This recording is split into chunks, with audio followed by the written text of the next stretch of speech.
There's show number 528, air date 5/11/77, date recorded, same director Bob Estes.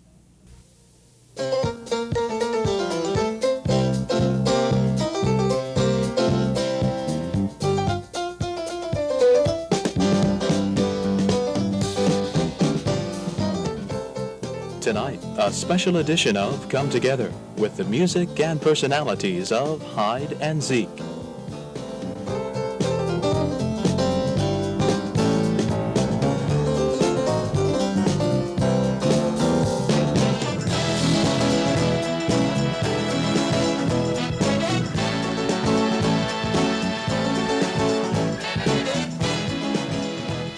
And now, here's your host for Come Together, Ren Conley.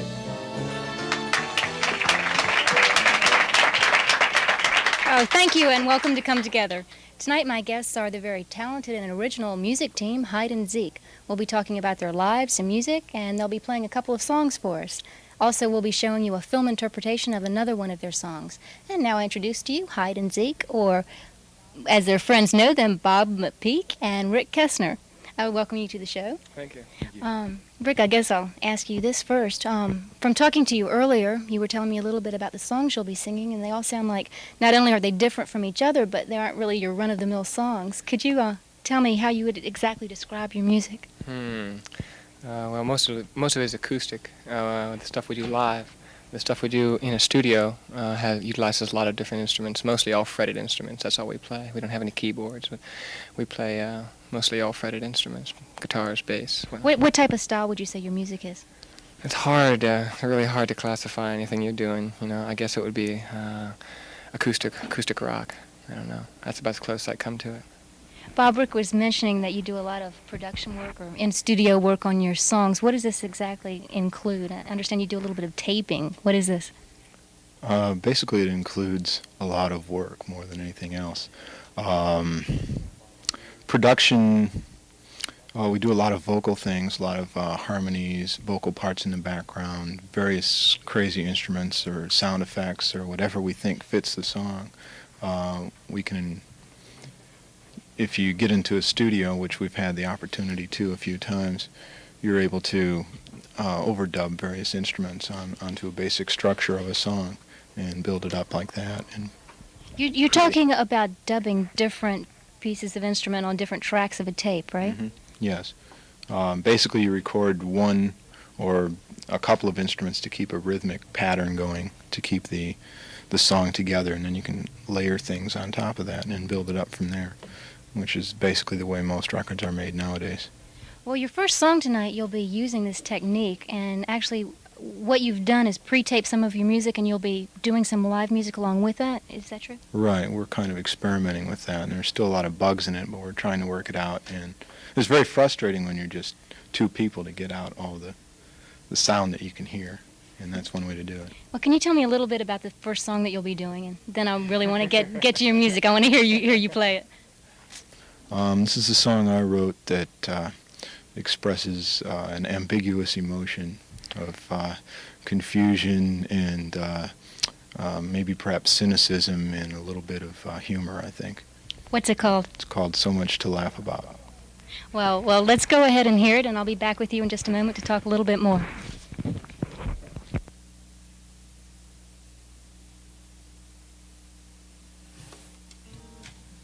One, two, 1, 2, 3, 4.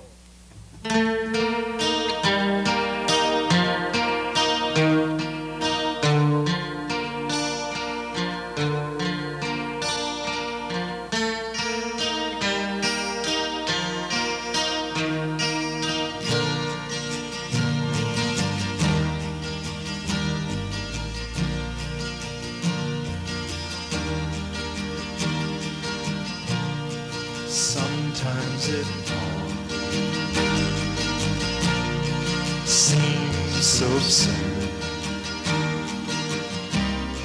that all you can do is laugh at your words.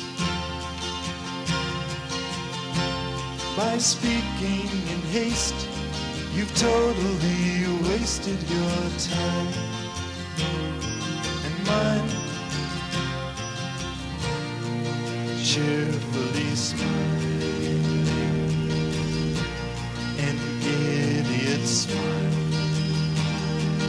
fencing with windmills, caught on a treadmill of time and lies. If I knew what to say, I'd be silent. Since I don't, I'll speak out. There's no reason for smiling, but so much to laugh about.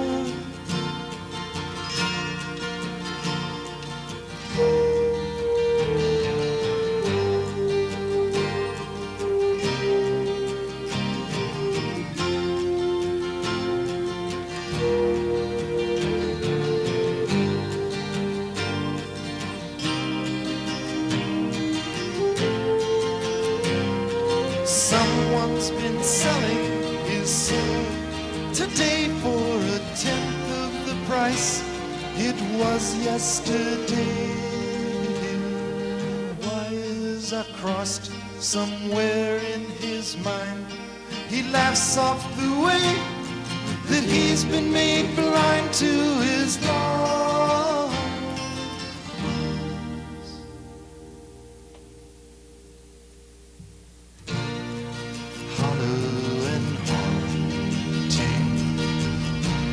His psychopath eyes, his pains led to laughter. He's no place to go after that. He's arrived. If he knew what to say, he'd be silent, but instead he speaks out. There's no reason for smiling, but so much to laugh about. There's no reason for smiling, but so much to laugh about.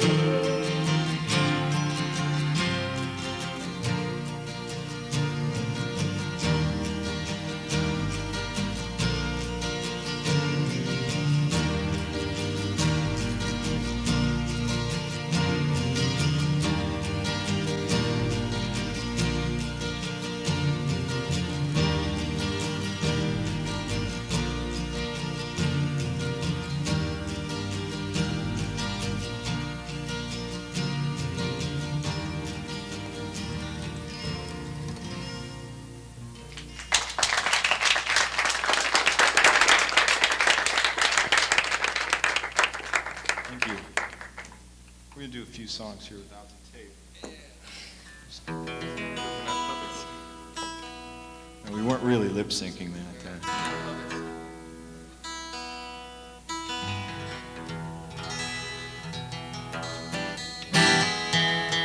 This is a song that Rick wrote a few months ago after we arrived in the fair city of Gainesville.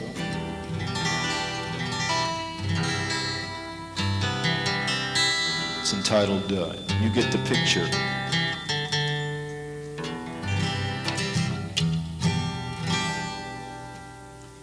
Touching ballad. Okay.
It was never mine anyway.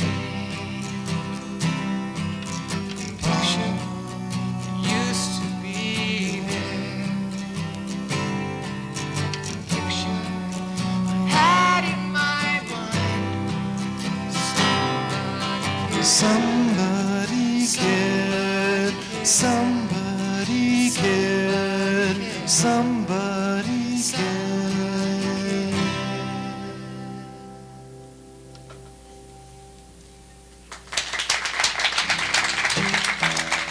They do. Thank you. We decided since we were going to be on TV that it was only fair to do this song. It's in honor of our crack team of Madison Avenue experts who helped us out in numerous ways. That's right. We're going to do this song. It's called the Madison Avenue Blues, and I guess you could say I wrote it, although all I really did was take fragments here and there and put them together. You'll probably recognize some of these fragments.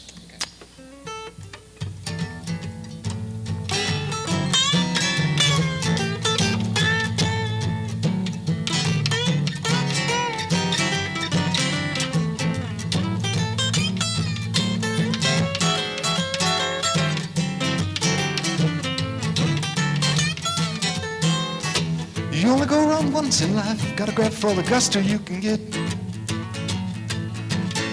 You only go around once in life, gotta grab for all the gusto you can get. And when I saw your gusto, well baby, I just had to grab for it. Couldn't help myself. You come a long way, babe, you come so far, I'm overcome. Overcome. You come a long way, babe, you come so far, I'm overcome. Well, I'm overcome. Well, I could eat 1,000,000 of you, but nobody could eat just one. Well, snap, crackle, pop, I'm good to the last drop. Come and get your piece of the rock. Well, it melts in your mouth and not in my hand. Be the first one on your block to have yourself the real thing.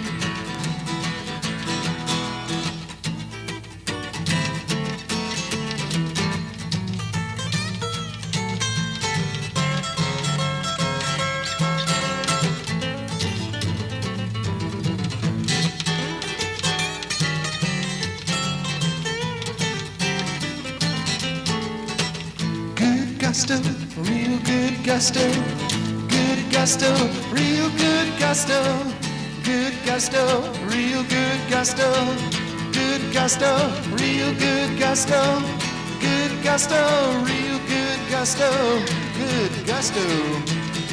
Well, you can double your pleasure, double your fun. It's two treats in one. Well, it's a cake and it's a candy.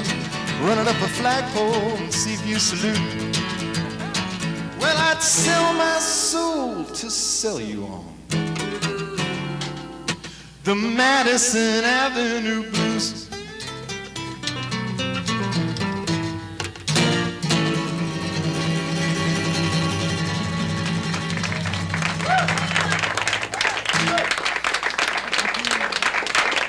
Thank you. Thank you.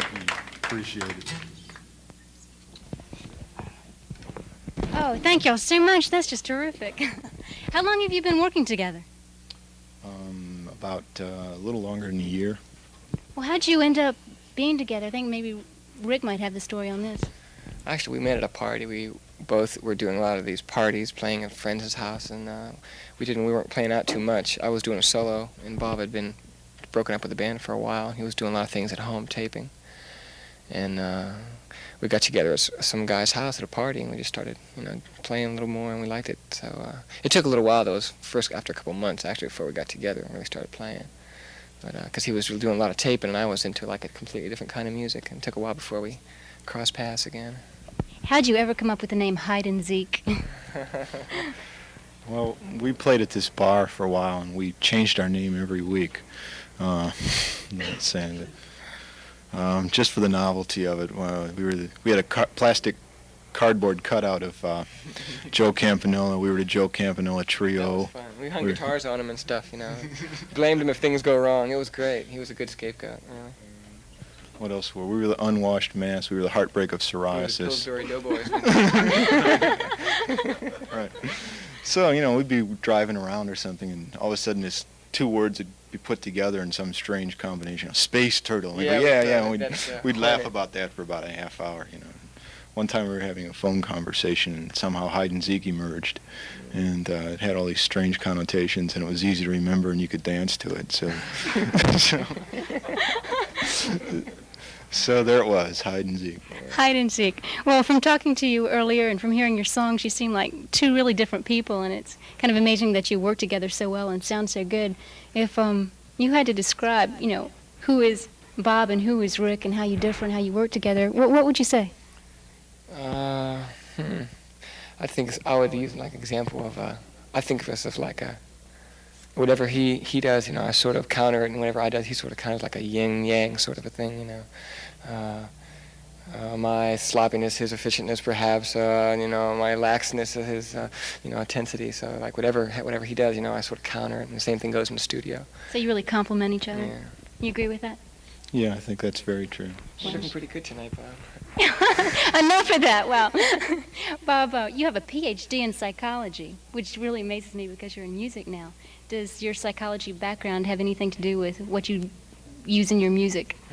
How does it influence it? Wow. Psychology has probably permanently warped me, irreparably. I don't know. I think I don't actually set out, this one's about repressions, you know, and desires for your mother or anything like that.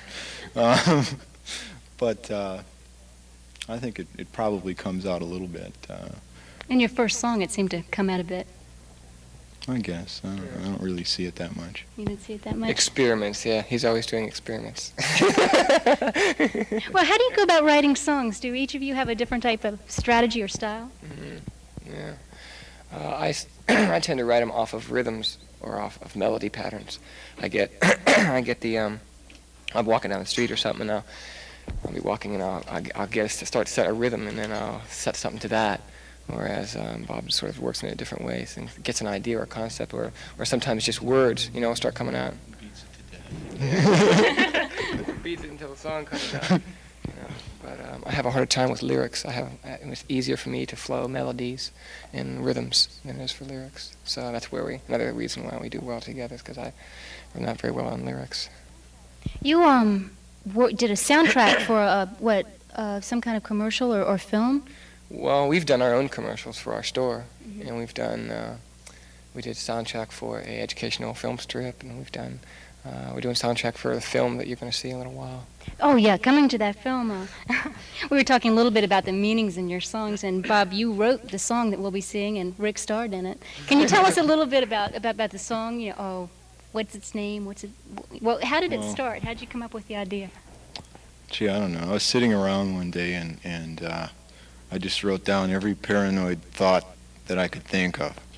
Just, I don't know if I was feeling paranoid. It was a while ago. But I just started writing down paranoid stream of consciousness, and which is how I try to write. I just write things that come into my mind, and then afterwards I weed out all the junk. And this one, I just kept writing and writing and writing, and all these paranoid things kept occurring to me. And what's the name of it? Well, the title you're going to see is A Turn for the Worse. The actual title, after many previous titles, is Even the Paranoids Are Out to Get Me. But that didn't fit on the cue card, right. so Change the name for TV. Yeah, Well, another example. Well, the producers of this show, Abby, I'm going to get this name wrong, I know I am. It's called Abby Bogolmony and Anupam Narayan. They actually were at a place and they heard Rick and Bob, and they liked this song so much they said that it really should be put to a film. So they came up with this film and had Rick star in it, and so now we're going to take a look at the film.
God's up there watching you, about to strike you dead. A lightning bolt in one hand, in the other your life by a thread, waiting for you to do something wrong, or even something right. Who knows what might or might not happen? Expect the worst, you'll be the first to go, but the last one to know.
The simple smell of sweat, toxic freon gas is past, and it's a certain bet that 50 years from now the ozone will be gone. And even if it's not, if you've been smoking pot, your breasts will be the size of cassava melons. Your country in the hands of criminals and felons. Your planet burned to ash by a supernova.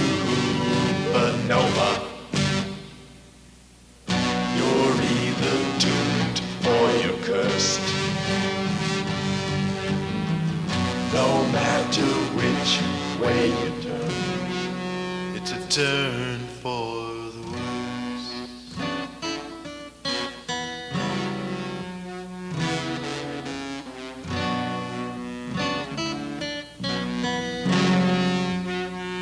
Turn for the worse. It's a turn for the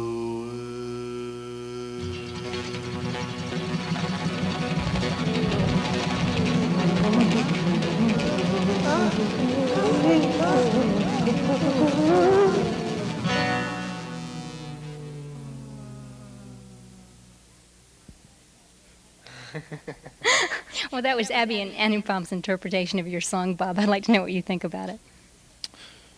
Well, I hope nobody takes it seriously. I mean,